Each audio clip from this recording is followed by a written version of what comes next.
thought for the day, which was just read out to us. True wisdom is not a matter of books or scriptures. I may read a whole library of books, a whole library of scriptures. I am still far from true wisdom.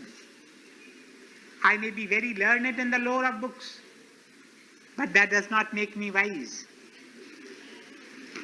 I may study sciences and humanities. I may acquire doctorates in different subjects, but still I may be far from wisdom. Wisdom is something different. There is a difference between learning and wisdom. This is what Sadhu Vaswani wishes to tell us today. There are two types of education. There is false education, there is true education. The mark of the person who is not educated properly, the mark of the person of false education is this. There is always a difference between the words that he speaks and the actions that he performs. There is no equation between the two. There is no equation between the words that I will speak to you goody words, but my life will not bear witness to those words. That is the mark of false education. And that is what we have all over, not merely in India, but all over the world today. We speak such wonderful things, but where is the sanction behind those words? Unless my life bears witness. We were told concerning Mahatma Gandhi. Mahatma Gandhi was a man, before he spoke a word, he was careful to see that his life bore witness to it. There is the mark of true education. Before I speak a word, I must ask myself, does my life bear witness to it? One day, a woman came to Mahatma Gandhi and said to him, my son has developed some kidney trouble and the doctor says he must not take salt.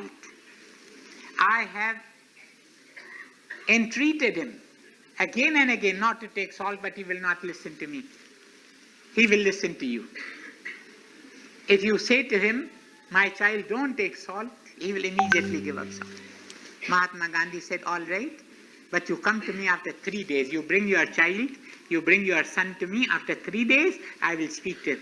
After 3 days, the child came and met Mahatma Gandhi, and Mahatma Gandhi just patted him on the back and said to him, my child, will you listen to something that I tell you?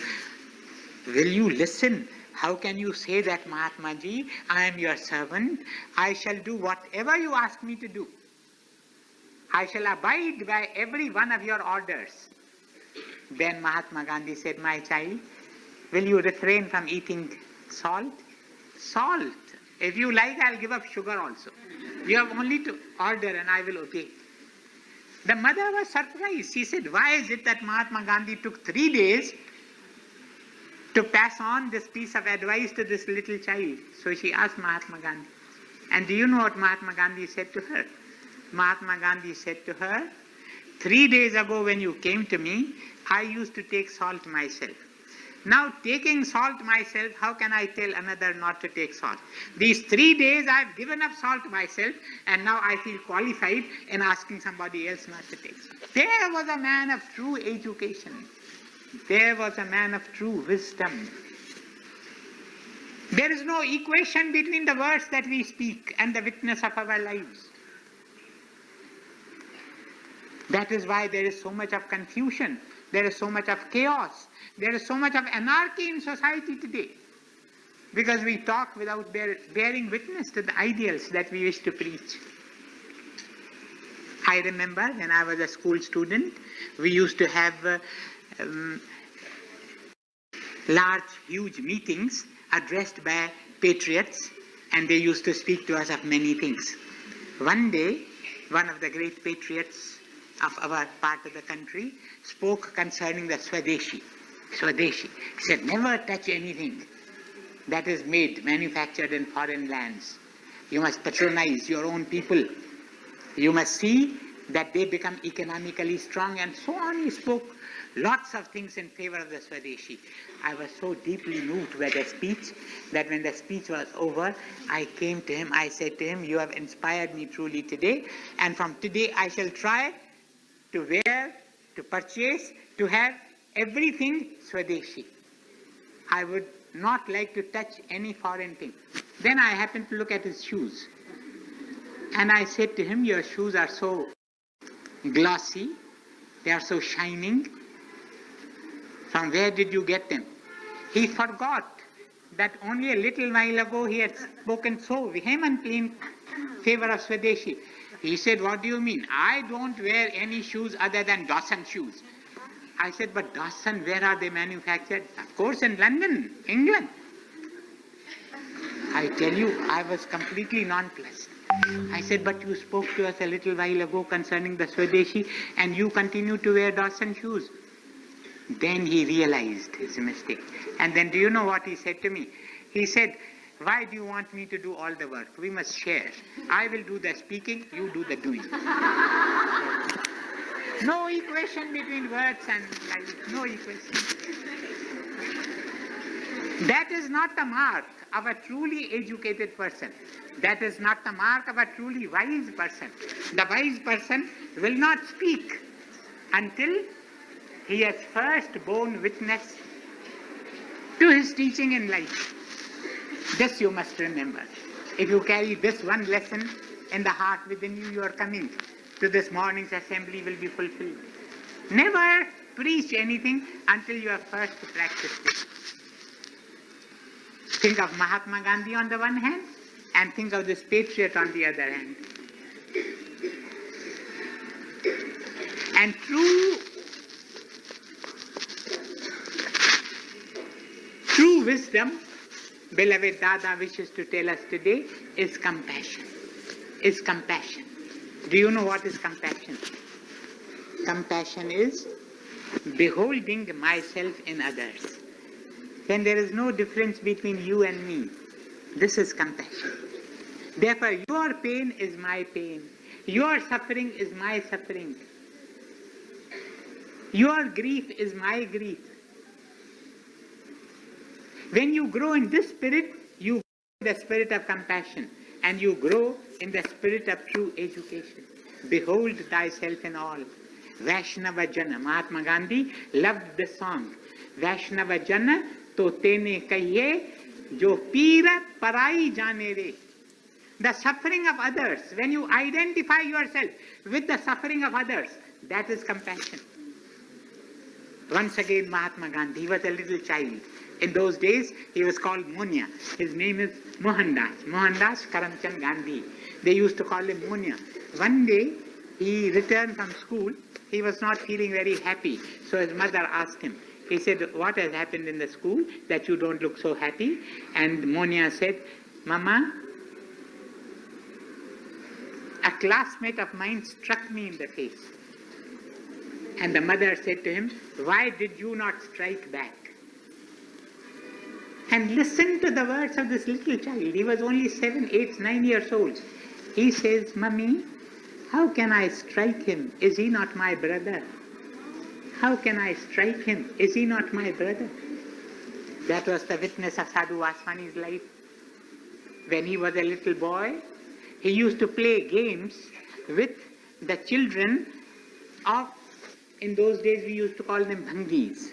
In those days they were called untouchables. Mahatma Gandhi said they are not untouchables, they are Harijans. They are the men of God.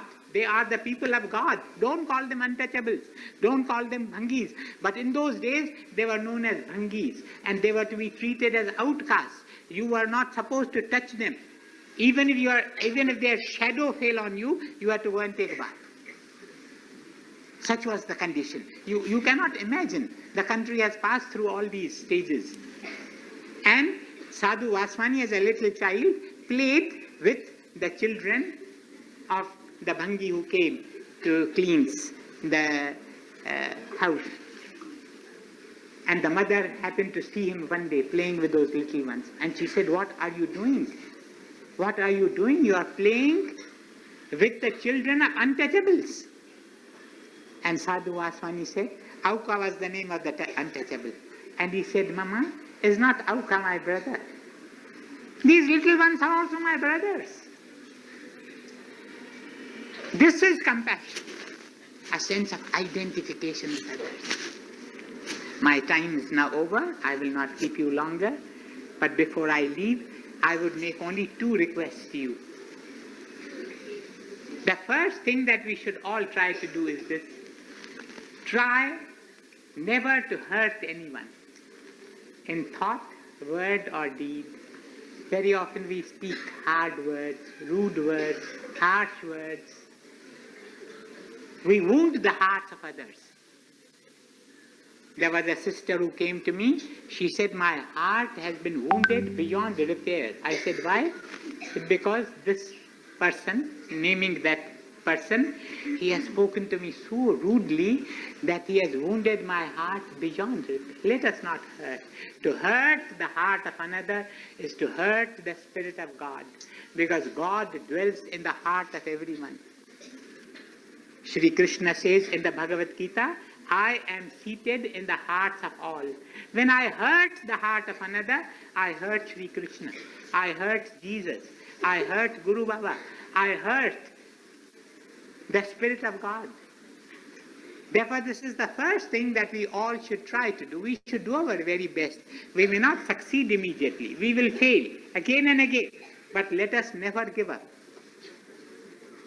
We must try not to hurt another in thought, in word, in deed. And let us do at least one good turn every day. When I go to sleep, when I am about to retire at night, I must put myself this question.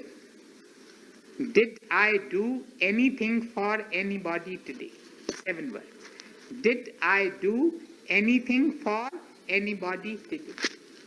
If yes, if the answer to this question is yes, then I have the right to sleep. I have earned the right to sleep. If not, of course you are girls, so I won't tell you to get up at a late hour of the night, go out and do something for some. Try to do 2 things the next day. If you are boys, I would have asked you not to sleep that night, to go out and do something for somebody before you sleep. But being girls, you should then carry over. You have done accounts, isn't it? In accounts you carry over. You write CF, isn't it? Carried forward. You carry it forward to the next day. How many of you will try your best to do it? These 2 things. Don't look at the closed eyes, lift up your hand.